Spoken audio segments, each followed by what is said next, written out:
Hello students, कक्षा 2 के छात्र, आप लोग ध्यान देंगे। कादम्बरी पाठ्य पुस्तक से अध्याय 2 में हम लोग जो शीर्षक आज पढ़ाई करने जा रहे हैं वो है असली खजाना। और इस पाठ का उद्देश्य है कि परिश्रम का महत्व समझना है हम लोगों को। यही इस पाठ में फोकस किया गया है। कहानी की शुरुआत होती है। रिंकी एक लड़की है जो 6 वर्ष की थी और उसे फिल्में देखने का बहुत शौक था।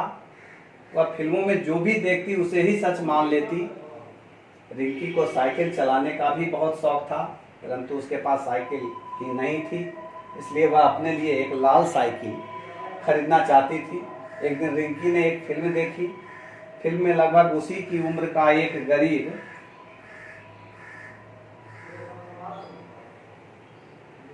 लड़का रुपयों की कमी के कारण अपने बीमार पिता का इलाज नहीं करवा पाया और बगीचे में बैठकर रोने लगा। तभी उसके पैरों के नीचे कोई वस्तु चुभी।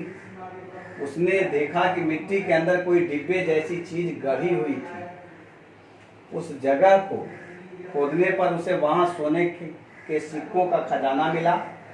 उन सिक्कों से उसके पिता का इलाज तो हुआ ही, साथ ही उनकी गरीबी भी दूर हो गई। फिल्म तो समाप्त हो गई, परंतु रिंकी ने इस कहानी को ही सच मान लिया। बच्चों के अंदर ये भावनाएं होती हैं।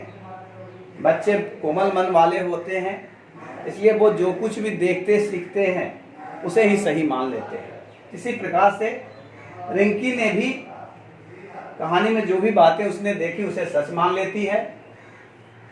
उसे लगा कि अपने बगीचे की खुदाई करने पर उसे भी मिट्टी के नीचे खजाना मिलेगा और उन पैसों से वह अपने लिए लाल साइकिल खरीदेगी। अगली सुबह उठते ही रिंकी ने बगीचे की खुदाई आरंभ कर दी। दोपहर होते होते उसने पूरा बगीचा खोद डाला, लेकिन उसे कोई खजाना नहीं मिला। यह देखकर रिंकी बहुत उदास हो गई। मन ही मन उसे क्रोध भी आ रहा था। अंततः थकान से चूर होकर वह दुखी मन से नहाने चली गई। रिंकी की माँ जब बगीचे में गई तो बगीचे को खुदा हुआ देखकर उन्होंने वहां गुलाब के पौधे लगा दिए। फिर उन्होंने अंदर आकर रिंकी से पूछा, रिंकी, तुमने बगीचे की खुदाई क्यों की है? रिंकी ने उदास स्वर में माँ को पूरी बात बता दी।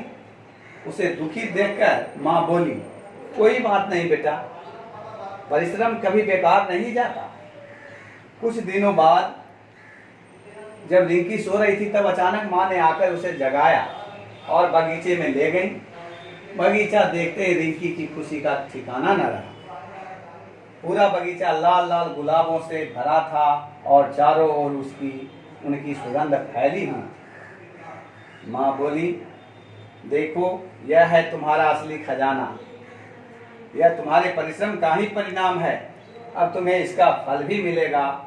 हम दोनों आज शाम को तुम्हारी मनपसंद लाल साइकिल लेने बाजार जाएंगे, लेकिन वादा करो तुम कभी साइकिल तेज नहीं चलाओगे। इस प्रकार रिंकी खुशी से उछलते हुए बोली, आप जैसा कहेंगी मैं वैसा ही करूंगी मम्मी।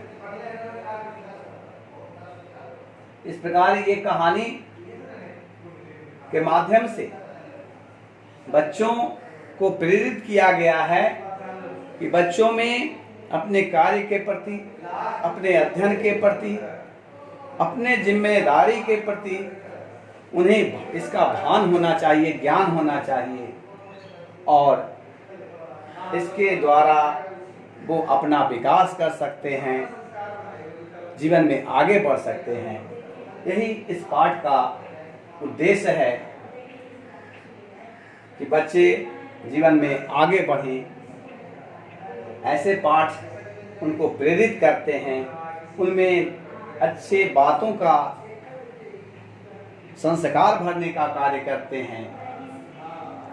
इस पाठ से यही हम लोगों को समझ लेनी है कि हम लोग भी अपने जीवन में परिश्रमी बनकर, मेहनती बनकर उन्नति करें और आगे बढ़ें। इस पाठ के अंत में आप लोगों को अभ्यास के लिए यहाँ पर कठिन शब्द दिए गए हैं। इन्हें अपनी उत्तर पुस्तिका में फिर कॉपी में बनाएंगे, याद करेंगे और इससे जुड़े हुए अभ्यास भी नीचे दिए गए हैं। जैसे रिंकी को क्या देखने का शौक था, तो ऑप्शन 3 है, लेकिन सही ऑप्शन इसमें फिल्में।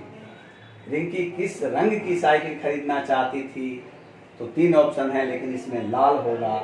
इस प्रकार से ये सब प्रश्न उत्तर आप लोगों को दिए जाएंगे और फिर इसको अपनी कॉपी पर उतारेंगे और पाठ के आधार पर इनका सही जवाब लिखेंगे। और फिर उसके अगले दिन हम लोग व्हाट्सएप के माध्यम से इसका आंसर शीट भी आप लोगों को भेजेंगे, जिससे रिचेक कर लेंगे, सही मिला लेंगे और इसे आत्मसात करेंगे। धन्यवाद।